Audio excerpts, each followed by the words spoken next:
నమస్తే. Welcome to life అద్భుతః.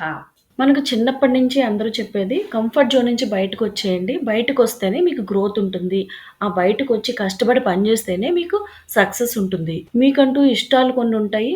But వాటన్నిటిని పక్కన పెట్టేయండి. మీకు ఇష్టం లేకపోయినా కష్టపడి మీరు అనుకున్నది సాధించండి అని ఇలాంటివి చెప్తూనే ఉంటారు.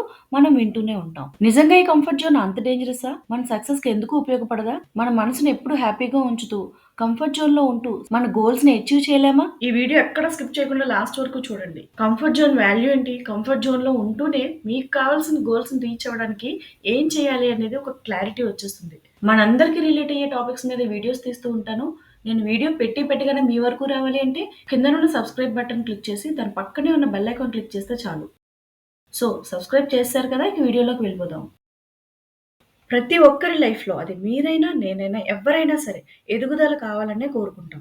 ఈ గ్రోత్ ఎలాగైనా సరే అంటే ఫైనాన్షియల్‌గా అవ్వచ్చు, మీ కెరీర్ పరంగా అవ్వచ్చు, ఎమోషనల్‌గా అవ్వచ్చు, అంటే మీ చుట్టూ ఉన్న వాళ్ళతో మీరు మెయింటైన్ చేసే రిలేషన్‌షిప్స్‌లో అవ్వచ్చు.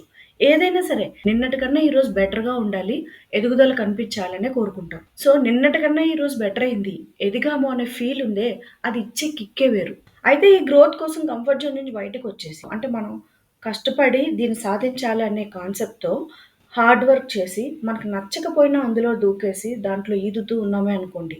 చివరికి అది గెలిచినా మనకి హ్యాపీనెస్ ఇస్తుందా? ఇవ్వదు. అసల నచ్చని వేలోకి వెళ్ళి కష్టపడి పని చేయాలనే ఆలోచనే కష్టంగా అనిపిస్తుంది. నాకు తెలిసి చాలామంది ఇలానే ఆలోచిస్తారు కూడా. సో, నేను చెప్పాలనుకునేది ఏంటి అంటే, మీకు సంతోషాన్ని, మానసిక సంతృప్తిని ఇచ్చే కంఫర్ట్ జోన్‌ని పూర్తిగా వదిలేసి, బయటకు వచ్చి లైఫ్‌ని సక్సెస్‌ఫుల్‌గా మార్చుకునే కన్నా, మీ కంఫర్ట్ జోన్‌నే మీ గోల్‌కి తగ్గట్టుగా ఎక్స్‌పాండ్ చేసుకోండి. అంటే కంఫర్ట్ జోన్ నుండి బయటకు వచ్చే కన్నా, లైఫ్‌ని ఎంజాయ్ చేస్తూ, మీకున్న ఓవర్ థింకింగ్‌ని, భయాలను వీటన్నిటిని వదిలేసి కొత్త చేంజెస్‌ని మీ లైఫ్‌లోకి ఆహ్వానించండి. మీ మైండ్‌కి ఇష్టమైన కంఫర్ట్ జోన్‌లోనే ఉంటూ మీరేం చేయాలనుకుంటున్నారో వాటిని నేర్చుకోవడానికి ట్రై చేయండి. మీరు ఏ గోల్స్‌నైతే రీచ్ అవ్వాలనుకుంటున్నారో వాటి కోసం ఏమి నేర్చుకోవాలి? ఎలా నేర్చుకోవాలి? ఎంతవరకు మన నాలెడ్జ్‌ని పెంచుకోవాలి? ఇలాంటివన్నీ ఇంప్రూవ్ చేస్తూ మీరు ఉన్న కంఫర్ట్ జోన్‌లోనే మీ గోల్స్‌ని రీచ్ అవ్వచ్చు. అంతేగాని ఇప్పుడున్న మీ పరిస్థితులకి అలా అలవాటు పడిపోయి, దాంట్లో ఉండిపోతే మన లైఫ్ గడిచిపోతుంది కదా! అని ఎదుగుదల కోసం ఏమాత్రం ఆలోచించకుండా టైమ్ వేస్ట్ చేయొద్దు. సపోజ్ మీరు జాబ్ చేస్తున్నారు. మీకు సాలరీ వస్తుంది. మీ లైఫ్ ఏ ప్రాబ్లమ్ లేకుండా సాఫీగా గడిచిపోతుంది. బట్ గ్రోత్ ఎక్కడుంటుంది? ఎవ్రీడే సిట్యుయేషన్స్ ఇలాగే ఉంటాయా? మీ గ్రోత్ ఉంటేనే కదా! మీ లైఫ్ సిట్యుయేషన్స్ ఎలా మారినా మీరు హ్యాండిల్ చేయగలిగేది. దీనికి 2 మార్గాలుంటాయి. ఒకటి మీరు ఆ జాబ్ వదిలేసి ఇంకా బెటర్ జాబ్‌ని చూసుకోవచ్చు. లేదా మీరది కంఫర్ట్‌గా ఫీల్ అవుతున్నారు అంటే అక్కడే కొత్త స్కిల్స్ నేర్చుకోండి. నేను చెప్పేదేంటి అంటే ఈ కంఫర్ట్ జోన్‌లో ఉన్నాను. లేదా నేను ఈ జోన్‌లోనే స్టక్ అయిపోయాను. ఇక్కడ నాకు ఎటువంటి ఆపర్చునిటీస్ లేవు అని బ్లైండ్‌గా ఉండిపోవద్దు. మీరున్న ప్లేస్ నుంచి రిసోర్సెస్ గురించి చూడండి. వాటి గురించి రీసెర్చ్ చేయండి. స్కిల్స్ నేర్చుకోండి. ఆబ్వియస్‌లీ మీ గ్రోత్‌కి కావాల్సిన పాత్ మీరే క్రియేట్ చేసుకోగలుగుతారు. నీకు ఇష్టం లేని ఫీల్డ్‌ని ఎంచుకొని దాంట్లో బాగా కష్టపడిపోయి లక్షలు లక్షలు సంపాదించేసినా మీకు ఫైనల్‌గా సాటిస్ఫాక్షన్ అనేది ఉండదు. అలాగని కళ్ళు మూసుకొని పడుకుంటూ కాలం గడపడం అంటే నాకు చాలా ఇష్టం. నేను అలాగే ఉంటాను. అదే నా కంఫర్ట్ జోన్ అంటే అలాంటి వాళ్ళకేమి చెప్పలేము. నీ కంఫర్ట్ జోన్‌లో ఉంటూ నీకు నచ్చిన సబ్జెక్ట్ ఏదైతే ఉందో దాని గురించి బాగా రీసెర్చ్ చేసి చదువుకో. నువ్వు అనుకున్న ఫీల్డ్‌లో ఎదగడానికి పూర్తిగా నీ వంతు కృషి చెయ్యి. ఆటోమేటిక్‌గా నువ్వు సక్సెస్ అవుతావు. చాలామంది హోమ్ మేకర్స్ బాగా చదువుకుని కూడా ఇంటి బాధ్యతల గురించి, ఇంట్లో ఉన్న పరిస్థితుల గురించి ఆలోచించి వాళ్ళ కెరీర్‌ని పక్కన పెట్టి పూర్తిగా ఇంటి బాధ్యతలకే పరిమితమైపోతారు. ఒకవేళ మీరు హోమ్ మేకర్ అయ్యుండి, మీరు చేస్తున్న దానికి మీరు ఫుల్ సాటిస్ఫైగా ఉంటే నో ప్రాబ్లమ్. అక్కడ ఏ ఇష్యూ లేదు. కానీ మీ మైండ్ ఓ పక్క నుంచి నేను చేయాల్సింది వేరే ఉంది. నేను ఇంకా చేస్తే నా రెస్పెక్ట్ ఇంకా పెరుగుతుంది. నేను నా బాధ్యతల్లో ఉండిపోయి నేను సాధించాలనుకున్నది సాధించలేకపోతున్నాను. నేనేమి చేయలేకపోతున్నాను అని మీ మైండ్ మీకు దొలిచేస్తూ ఉంటే ఖచ్చితంగా దాని గురించి ఆలోచించకపోవడం మీ తప్పే. మీ బాడీ మీకు పదే పదే గుర్తించి వార్నింగ్ ఇస్తూనే ఉన్నా, ఇలా ఉంటే కుదరదు, స్టార్ట్ చేయాలని చెప్తూనే ఉన్నా, మీరు టైం అంతా వేస్ట్ చేస్తూ ఉంటే ఖచ్చితంగా కొన్ని రోజుల తర్వాత ముందు నుంచి వర్క్ చేసుంటే బావుండేది. అనవసరంగా భయపడ్డాను. నేను ప్రయత్నించుంటే బావుండేదని ఫీల్ అవుతారు. అదే కంఫర్ట్ జోన్‌లోనే ఉంటూ, మీకు నచ్చిన పనులు చేస్తూనే, మీకు కావాల్సిన దాని కోసం వెతుకుతూ, దాని గురించి రీసెర్చ్ చేసి, అక్కడి నుంచి కష్టపడడం మొదలుపెడితే, దానికోసం మీకు సాయం చేసే చేతులు కూడా ముందుకు వస్తాయి. మీ కంఫర్ట్ జోన్‌లోనే ఉండి దాని గురించి పూర్తిగా సక్సెస్ అయ్యాక, హ్యాపీగా, సాటిస్ఫైగా ఫీల్ అవుతారే గానీ, నేను ముందుల టైం వేస్ట్ చేస్తే బావుండని అనుకోరు కదా! సర్లే ఇలా చెప్పేవాళ్ళు చాలా చెప్తారు. చేసేవాళ్ళకే తెలుస్తది అని అనుకోవచ్చు. ఒప్పుకుంటాను. డిఫరెంట్ లైఫ్ స్టైల్స్ ఉంటాయి. డిఫరెంట్ సిట్యుయేషన్స్ ఉంటాయి.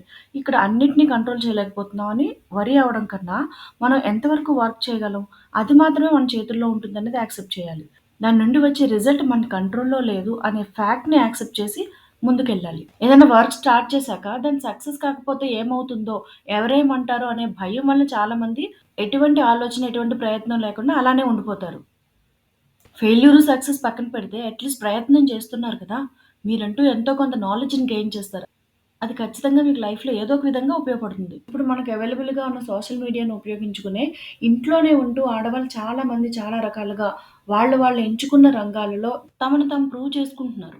ఇక్కడ గుర్తుంచుకోవాల్సిందేంటంటే లైఫ్‌ని సీరియస్‌నెస్‌గా తీసుకోవాలి. మీరేం సాధించాలనుకుంటున్నారో దాని గురించి మనస్ఫూర్తిగా కష్టపడాలి. ఇక ఎవరో ఏదో అనుకుంటారని మీకు నచ్చిన దాని కోసం ప్రయత్నించకపోవడం చాలా తప్పు. కొంతమంది ఆడవాళ్ళు ఎలా ఉంటారంటే ఇంటి బాధ్యతలు చాలా పర్ఫెక్ట్‌గా చూసుకుంటారు. అటు భర్తనవ్వచ్చు, బిడ్డనవ్వచ్చు, వాళ్ళ మీద ఆధారపడే మనుషులనవ్వచ్చు, ఇంటినవ్వచ్చు. అన్నీ పర్ఫెక్ట్‌గా చేస్తారు. అయితే ఇందులో 2 కేటగిరీలుంటాయి. ఒక కేటగిరీ ఆ పర్ఫెక్ట్‌గా చేయడం, ఇంట్లో వాళ్ళందరి మన్ననలు పొందడం అది చాలు అనుకుని లైఫ్‌ని లీడ్ చేస్తూ దాంతోనో తృప్తితో ఉంటారు. అది వాళ్ళకి సరిపోతది. బట్ ఇంకో కేటగరీ ఉంటది. ఈ పర్ఫెక్ట్‌గా చేస్తారు కానీ, పక్కకెళ్ళి రాత్రి పడుకునేటప్పుడో, లేకపోతే వాళ్ళకి వాళ్ళు కూర్చొని ఆలోచించుకున్నప్పుడు, నేనింకా ఏదో చెయ్యాలి. నేను వీళ్ళందరి మన్ననలు పొందుతున్నాను కానీ, నాకు ఇంకా ఏదో కావాలి. నేను చేయాలనుకున్నది చేయలేకపోతున్నానని బాధపడతారు. అలాంటి వాళ్ళకి నేను చెప్పేదేంటి అంటే, ఈ చుట్టూ ఉన్న వాళ్ళు పొగుడుతున్నారే, వీళ్ళెవ్వరు కూడా మీకు కష్టం వచ్చినప్పుడు మిమ్మల్ని చంకనెత్తుకొని బయటికి తీసుకురారు. నువ్వేదైతే సాధించాలనుకుంటున్నావో, ఏదైతే చెయ్యాలనుకుంటున్నావో, అది చేశాక వచ్చే సక్సెస్ ఇచ్చే తృప్తి నీకు వీళ్ళెవ్వరు ఇవ్వలేరు. ఇక్కడ ముఖ్యంగా నేను చెప్పాలనుకుందేంటి అంటే, మనం ఎవరినైతే చూడాలి, మన మీద ఎవరైతే ఆధారపడి ఉన్నారో వాళ్ళందరినీ చూడాల్సిన బాధ్యత మనదే. 100% అక్కడ నెగ్లెక్ట్ చేయడానికి వీల్లేదు. అది భర్త, బిడ్డ, ఇల్లా, మన మీద నిజంగా ఆధారపడే ఇతరులెవరైనానా.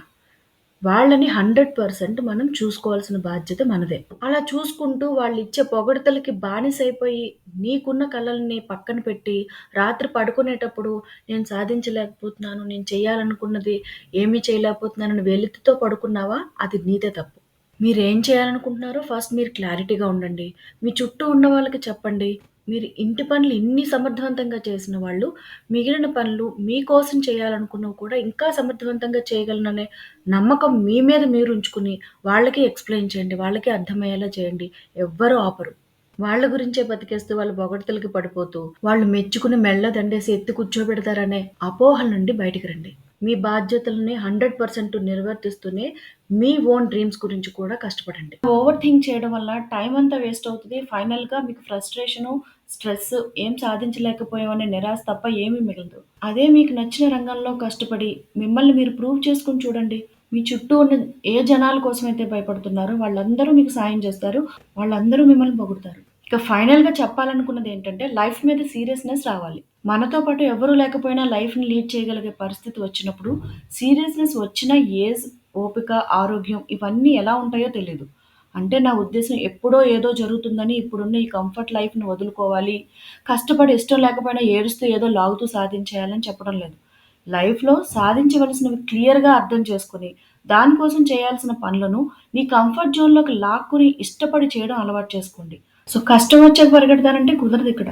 సో, కంఫర్ట్ జోన్‌లోనే ఉంటూ మీకు కావాల్సినవి, మీ మనసుకు నచ్చినవి చిన్న చిన్న గోల్స్‌ని సెట్ చేసుకొని, మధ్యలో డిఫరెంట్‌గా థింక్ చేస్తూ, పర్ఫెక్షన్ కోసం ఎదురు చూడకుండా, మీరనుకున్న పనులను సాధించడానికి మీ వేలో మీరు కష్టపడుతూ ముందుకెళ్ళండి. ఆటోమేటిక్‌గా సక్సెస్ మీ సొంతమవుతుంది. సో, ఈ వీడియో ఎంతవరకు చూసారు అంటే, వీడియోలో కంటెంట్ మీకు నచ్చిందనుకుంటున్నాను. వీడియో మీద మీ ఒపీనియన్స్‌ని కామెంట్ చేయండి.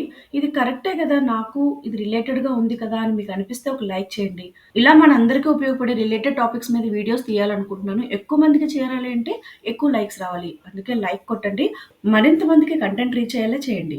నెక్స్ట్ వీడియోలో ఏ టాపిక్ మీద మాట్లాడాలనుకుంటున్నారో కామెంట్ చేసి దాని మీద మాట్లాడే ప్రయత్నం చేస్తాను. ఇప్పుడొక మంచి విషయం తెలుసుకుందాం. కుదిరితే పరిగెత్తు లేకపోతే నడు. అది కాకపోతే పాకుతూ పో. అంతేకాని ఒకే చోట అలా కదలకుండా ఉండిపోకు అని శ్రీశ్రీ చెప్పారు. సో అదండి ఈరోజు వీడియో. ఇంకో మంచి వీడియోతో మళ్ళీ మీ ముందుకొస్తాను. అంతవరకు లైఫ్ అద్భుతః.